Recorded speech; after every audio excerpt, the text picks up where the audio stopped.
The president has tested positive for COVID, as we've been reporting. Millions of Americans are out of work. 2 weeks ago at this moment, Justice Ginsburg was still alive. It is a lot to process.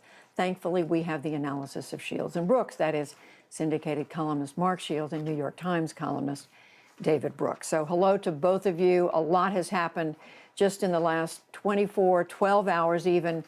David, first of all, your reaction to this fast-moving news that the president not only has tested positive, but he's now at Walter Reed Hospital. Yeah, I was unnerved. I happened to be awake at 1 a.m. and when I saw the tweet that he was infected, and we take umbrage at things he does, but I think the whole country was shocked and unnerved and saddened that he drew ill. And I looked at my Twitter feed, and people on the left, Chris Hayes, an MSNBC host, said he was praying for him, and people on the right were, obviously. And so he's a man, he's our president, and we need him to be healthy. And so, just a few minutes ago on East Coast time, as we're talking, the White House released an 18-second video of Trump talking the video, thanking people for their expressions of support. They saw the video of him walking to the Marine One, the helicopter, on the way to Walter Reed. And it's comforting. It's comforting to see him in reasonably good shape. And so, we're humans. And this has been such an emotionally exhausting year.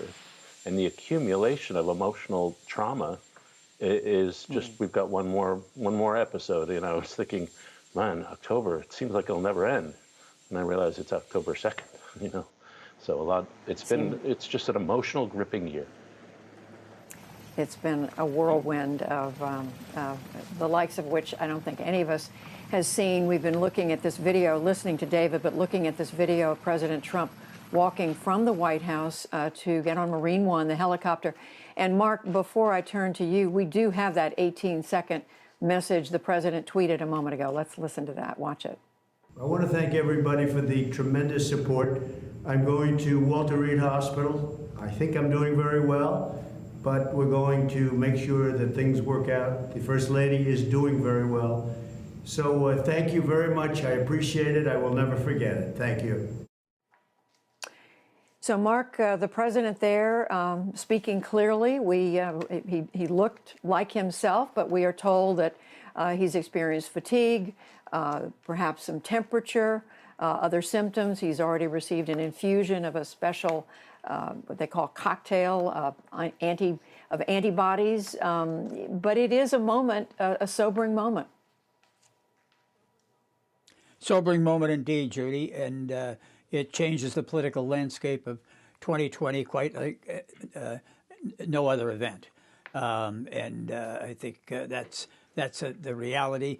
I think Joe Biden spoke for virtually all Americans when he said that both the president and the first lady are in his and Joe Biden's thoughts and prayers, and I think that's universal.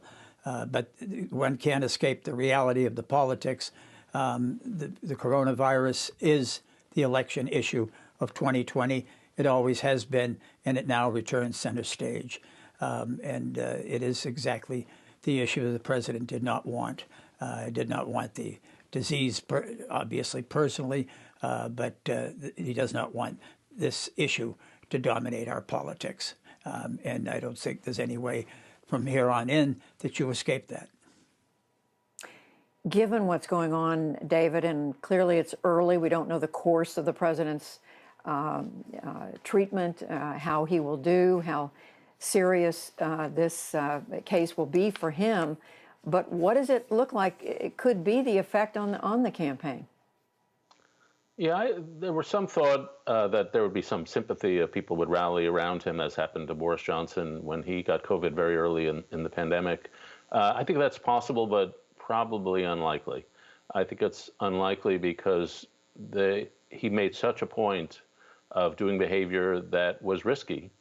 And at this moment, in particular, it looks cavalier, and especially for a president who has a public role to perform, it looks like not the best version of public service. So I think people will say, he just didn't take this seriously.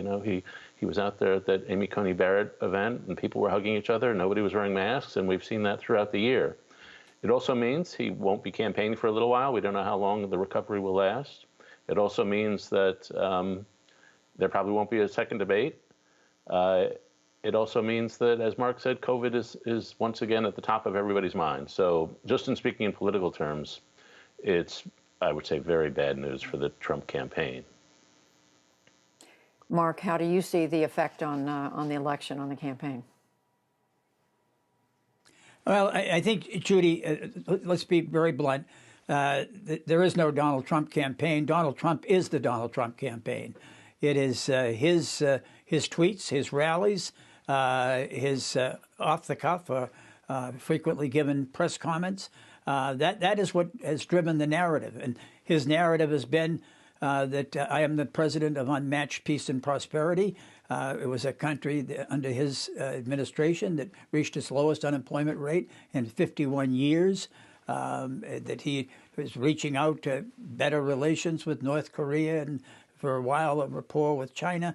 All of that has changed, and it's a different campaign.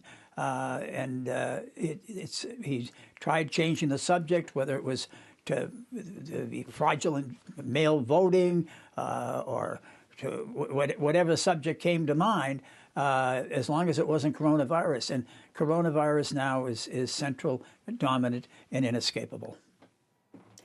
And David, this comes just a few days after the debate, the first debate, or we assume, we don't know whether there will be more, but a debate in which Donald Trump more than dominated. He overwhelmed that Tuesday evening.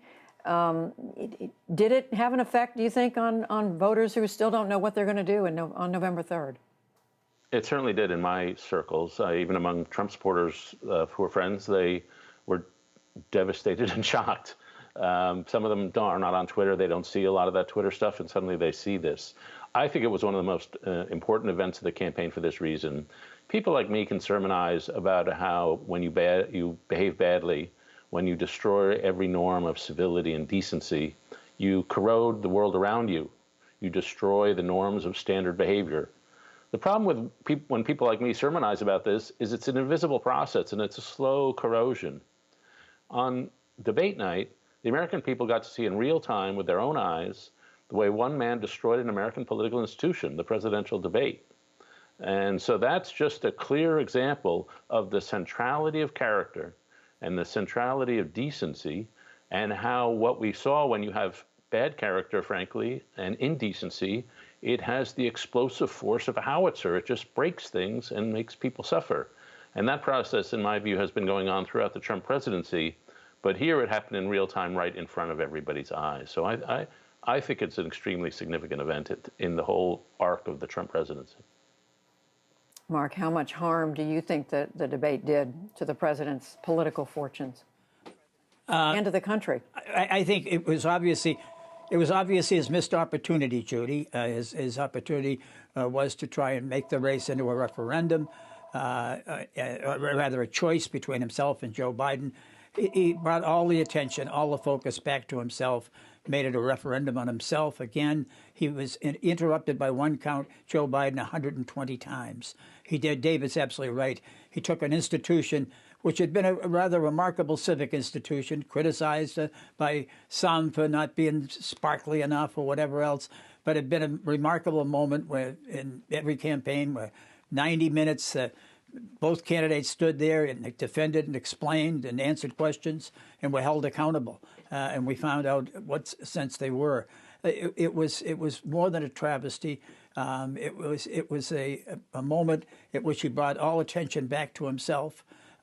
He mocked Joe Biden on the wearing a mask, which seems sadly ironic and poignant at this point. But I don't think there's any question that the two major events, the bookend events of this campaign, now, I don't know what's going to happen tomorrow, but really happened this week. And they were the debate and the disease. Right. And I think that both of them, and in the final analysis, Judy, there have been 4 presidents reelected since Ronald Reagan.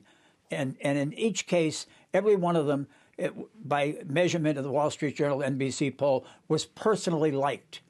Donald Trump is the only American president seeking re-election who is personally unliked by 70% of his fellow Americans. There was nothing that he did Tuesday night in Cleveland that made him more likable to those Americans whose votes he needs. David, only about 30, 40 seconds left, but in that time, how is Joe Biden doing in this campaign? He's done a masterful job of holding his coalition together. I did not think he did particularly well in the debate. I thought his impromptu remarks were good, but his scripted remarks explaining health care were chaotic. So I think he's done a very good job of not being Donald Trump, but he needs to work on a little of his performance, I'd say.